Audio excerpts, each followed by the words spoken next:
آج کا لطیفہ۔ ایک مریض آپریشن تھیٹر سے بھاگ آیا۔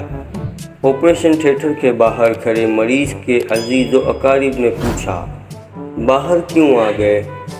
مریض بولا کہ اندر ایک نرس کب سے کہہ رہی ہے کہ گھبرائیں مت، چھوٹا سا تو آپریشن ہے۔ رشتہ داروں نے پوچھا، تو پھر مسئلہ کیا ہے؟ مریض، دراصل وہ مجھ سے نہیں ڈاکٹر سے کہہ رہی تھی کہ گھبرائیں مت، چھوٹا سا تو آپریشن ہے۔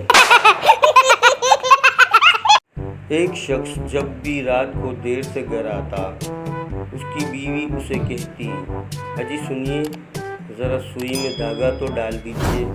اس آدمی نے ایک دن تنگ آ کر پوچھ ہی لیا، یہ روزانہ آدھی رات کو تم کیا سیتی ہو؟ میں جب بھی گھر آتا ہوں تم مجھ سے سوئی میں دھاگا ڈلوانے لگتی ہو۔ بیوی پیار سے بولی، نہیں، مجھے کچھ بھی سلائی نہیں کرنا ہوتا، میں تو بس چیک کر رہی ہوتی ہوں کہ کہیں آپ نشہ کر کے تو نہیں آئے۔